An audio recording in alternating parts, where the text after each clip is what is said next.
Last part में हमने देखा था कि गुई और डियान किंग दोनों ही मार्स स्टोन के लिए बुरी तरह से फाइट करते हैं, लेकिन इन लोगों को बाद में पता चला था कि वह मार्स स्टोन बस जनरल हान का एक ट्रैप था।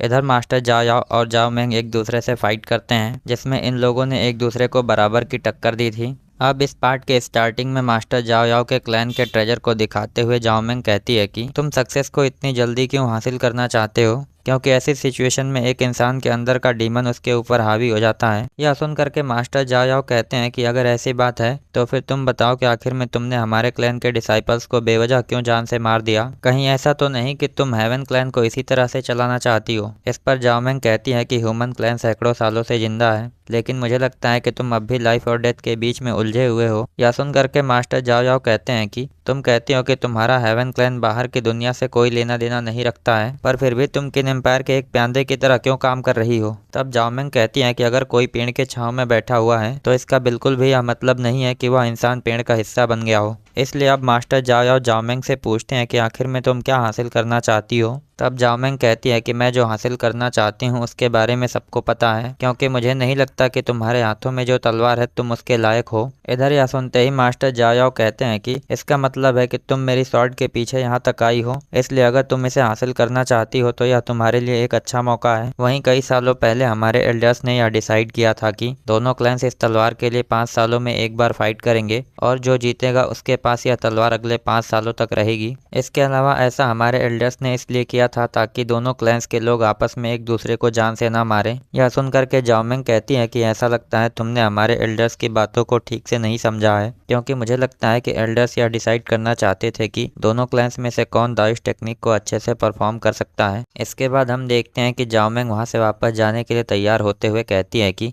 अगली बार जब मैं तुमसे फाइट करूंगी तब मैं दाइश क्लैन के डिसाइपल्स के सामने करूंगी। इसके बाद हम देखते हैं कि जाओ मेंग वहाँ से डिसअपीयर हो जाती है, पर फिर भी उसकी आवाज़ सुनाई देती है जिसमें वह कहती है कि आने वाले टाइम में अगर मैं तुमसे जीत जाती हूँ तो इतना तय है कि तुम्हारा ह्यूमन क्लैन पूरी तरह से डिस्ट्रॉय हो जाएगा। इसके बाद हमारा सीन शिफ्ट होकर के फिर से सिल्वर मैन के ऊपर चला आता है, जो मार्स स्टोन को लेकर के तेजी से आगे बढ़ रहा होता है। इधर जनरल हान के सोल्जर्स उसके ऊपर नजर रख रहे होते हैं। अभी हमें उस सोल्जर को दिखाते हैं जिसके बारे में टियान मेई ने टियानहू को बताया था। इसके बाद हमें उस वॉरियर को दिखाते हैं। वहीं मास्टर जूजिया की तरफ से सेंगी भी यहाँ पर पहुँच गया होता है। इधर हम देखते हैं कि डियान किंग और बाकी लोगों के साथ में मास्टर जूजिया भी आगे बढ़ रहे होते हैं। तभी ल्यू उनसे पूछता है कि क्या ड्रंकन ड्रीम हाउस को हमारी मदद की जरूरत पड़ेगी। तब मास्टर जूजिया कहते हैं कि हमारे इस मिशन के लिए 2 अंडरकवर एजेंट्स गए हुए हैं, इसलिए हमें देखना चाहिए कि आगे क्या होता है। यह सुन करके ल्यू कहता है कि मुझे बस इतनी उम्मीद है कि किन एम्पायर टियानहू या फिर जो कोई भी हमारे खिलाफ जाने की सोच रहा है उसे हमारे प्लान का अंदाजा ना हो। तब मास्टर जूजिया कहते हैं कि अगर तुम अपने दुश्मनों को निहत्थे पकड़ना चाहते हो तो तुम्हें हमेशा उनसे एक कदम आगे रहना पड़ेगा। तभी हमें दिखाते हैं कि जनरल हान भी सिल्वर मैन के ऊपर नजर रखने पहुंच जाते हैं। इसके बाद हमें दिखाते हैं कि अचानक से सिल्वर मैन के रास्ते पर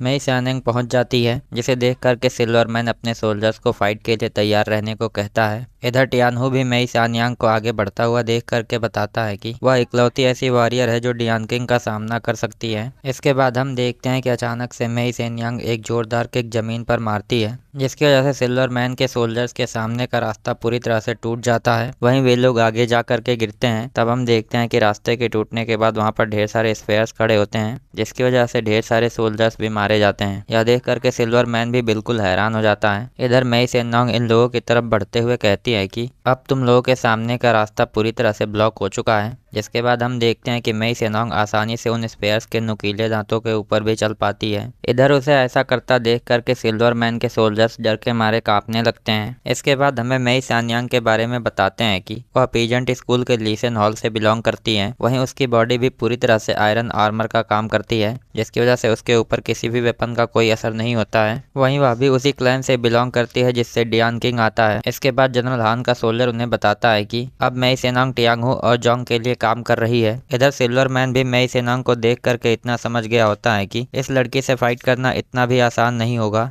इधर टियानहू सिल्वर मैन को देख करके कहता है कि किसे पता था कि मार्स स्टोन को गार्ड करने वाला कमांडिंग ऑफिसर इतना छोटा बच्चा होगा। यह सुन करके जोंग उसे बताता है कि मिस टियानयान ने हमें सिल्वर मैन के बारे में बताया था। इसलिए हमें उसे कभी अंडर एस्टिमेट नहीं करना चाहिए। तब टियानहू कहता है कि मेरे ख्याल से इस लड़के को आयरन लेडी से फाइट करके काफी ज्यादा मुश्किल होने वाली है। इधर हम देखते हैं कि मेई सेनोंग आगे बढ़ करके एक सोल्जर के घोड़े को पंच मारती है, जिसकी वजह से हम देखते हैं कि वह घोड़ा ऑन द स्पॉट मारा जाता है। इधर उसके ब्रूटल स्ट्रेंथ को देख करके बाकी सोल्जर्स उसे चारों तरफ से घेर लेते हैं, लेकिन जैसे ही वे लोग उसे अपने भालों से मारने की कोशिश करते हैं, हम देखते हैं कि मेई सेनोंग को कुछ भी नहीं होता है। उल्टा वह अपने वेपन से इन सभी लोगों को जान से मार देती है। इसके बाद जैसे ही वह आगे बढ़ करके बाकी सोल्जर्स को मारने की सोचती है, हम देखते हैं कि सिल्वर मैन उसे अपनी स्वॉर्ड से रोक देता है और कहता है कि तुम किन एम्पायर के सोल्जर्स को रोकने की कोशिश कर रही हो। यह सुन करके मेई सेनोंग कहती है कि मैं जो चाहे वो कर सकती हूँ। तब सिल्वर मैन कहता है कि मैं एम्पायर के तुम जैसे दुश्मनों से डील करने के लिए कभी बिजी नहीं रहता हूँ।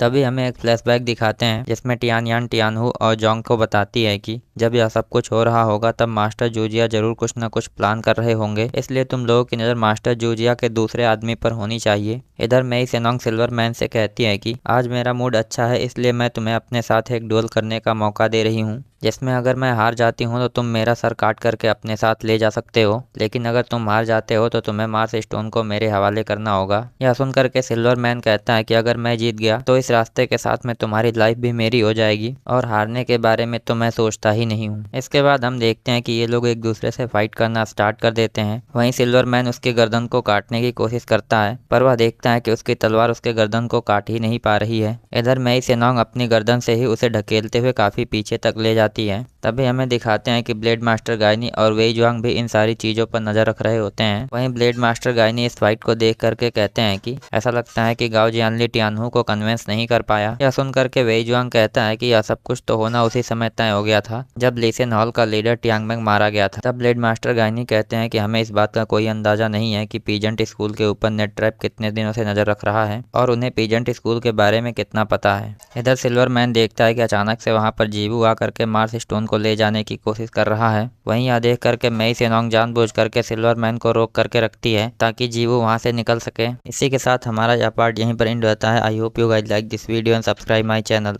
और अगर आपने लास्ट पार्ट ना देखा हो तो लेफ्ट वाली वीडियो पर क्लिक करके देख सकते हैं।